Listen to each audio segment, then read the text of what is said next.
After weeks of studying, questionable spell usage, and a few minor explosions, I'd finally done it. Arch-Mage of Winterhold, the pinnacle of magical mastery. Or at least that's what the robe suggested. I thought this position came with wisdom, power, maybe dental coverage. Instead, I mostly got a glowing stick and a list of problems I had no idea how to solve. So, how did I get here? It's a long story. One that started with some bad decisions and even worse spell aim. To truly understand my rise to power, we need a rewind. Back to when I was still learning how to not blow myself up.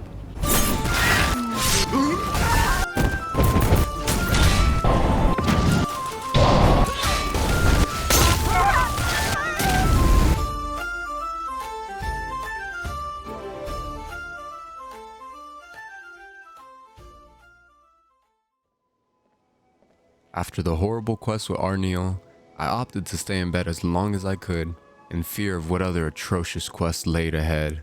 But inevitably, I'd be prolonging the inevitable. So, after a good night's sleep, normally the first thing I'd do is scratch my ass. But Skyrim, in all of its immersive glory, doesn't allow that. So, I guess I'll settle for the next best thing, pretending to be productive. And what did that entail? Sitting in my room, pondering what I should do next. Maybe go back to sleep, maybe go and kill Arniel.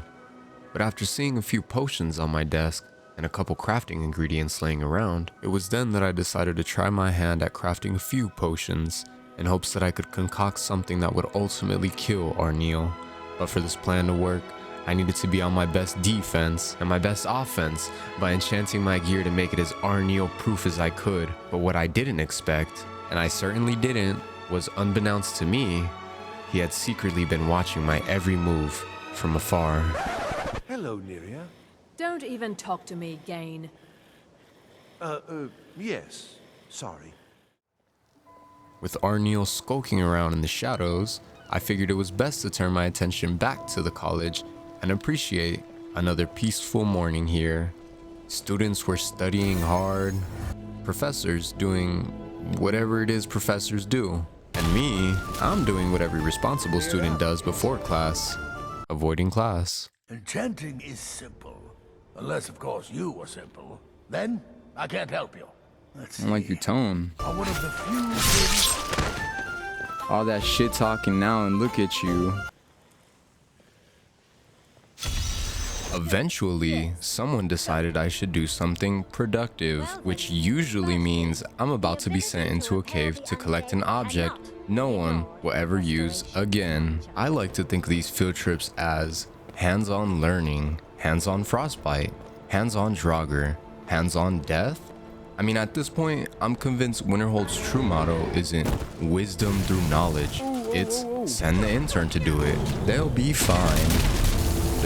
Key. Oh, he's resurrecting. I'm dead. No. Every professor has their quirks. See Toftir, he's sweet. Do be careful. All right? Mugnor talks like every line costs some stamina. 500. And Feralda, she's just one bad conversation away from throwing me into the sea of ghosts to never be seen again. But aside from my professors, today's different. Today, I'm ready. The robes are enchanted, the potions are brewed, and for once, I remembered to equip them.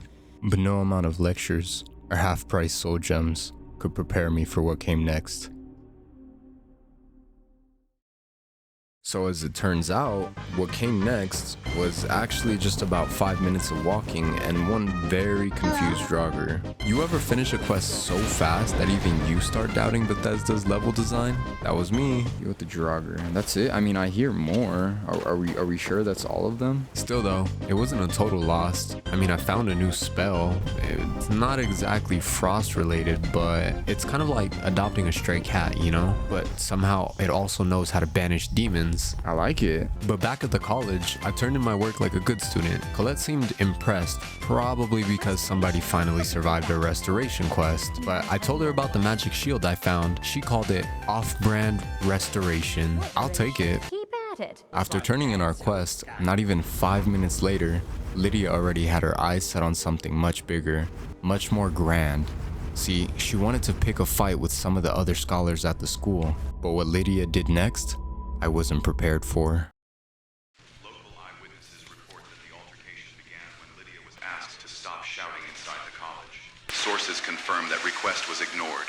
Within moments, the Hall of Elements descended into a full-scale magical brawl, where fireballs, frost, and explosions quickly spread throughout the hall, resulting in widespread magical devastation, all while involving a group of undead, an innocent bystander named Steve, alongside his 2 fellow classmates. Nobody really got to know. Losers. Steve and his loser classmates, thankfully, did not survive. Lydia, unscathed and apparently proud of herself, surveyed the aftermath like it was fine art, which, in her defense, kind of was. 英語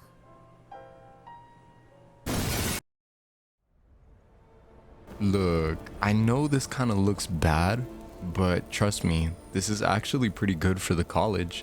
Normally there's at least double this amount of bodies. I figured the best way to cope with this mass student extinction was to keep myself busy. Spelltome Fury. So I went to help Drevis, who immediately gave me a job that I'm pretty sure he made up on the spot. What is the damage? Ow. Yeah, that's right. Very good. Keep studying. You've only scratched the surface. Thanks, man. Like I swear, every time I walk past a professor or something, boom, here's a quest. Boom, there's another quest. Boom, boom, boom, boom. It's like, bro, relax. Disenchant this old dagger. Enchant the client's sword. We could fill it with a petty gem.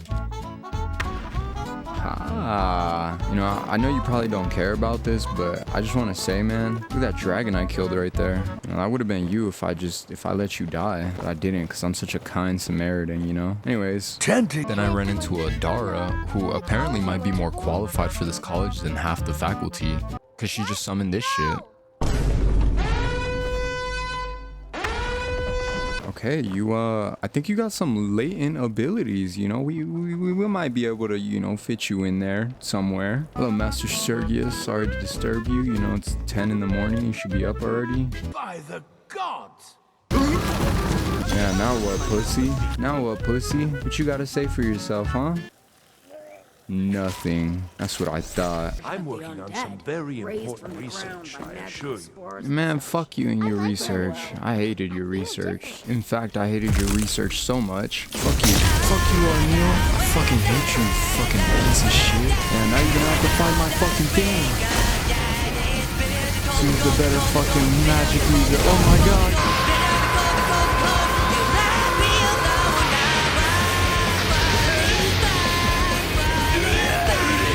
Oh my god, it's fucking killing me. No.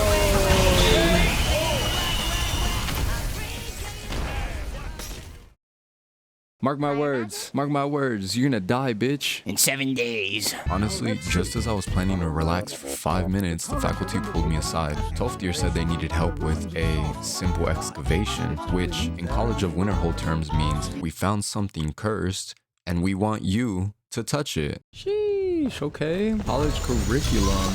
Let's get some shut-eye. A long day ahead of us later.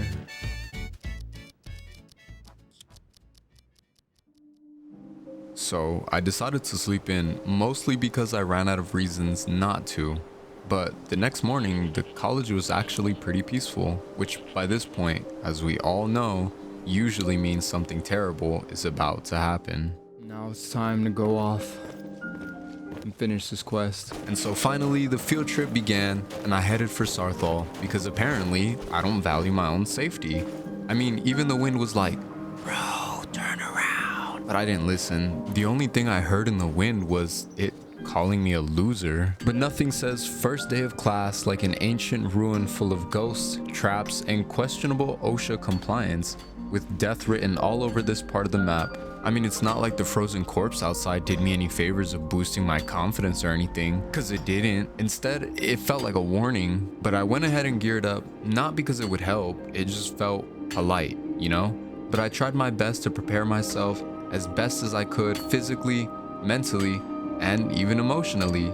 And for that, I ended up bringing Lydia, The professor said no, I said too late, the decision was made. But whatever was waiting inside, they definitely didn't cover for it in the Magic for Beginners book. And as the doors opened to the black, I realized this wasn't just a mission, this was the beginning. And if I don't make it out, someone tell Toftir it was his fault.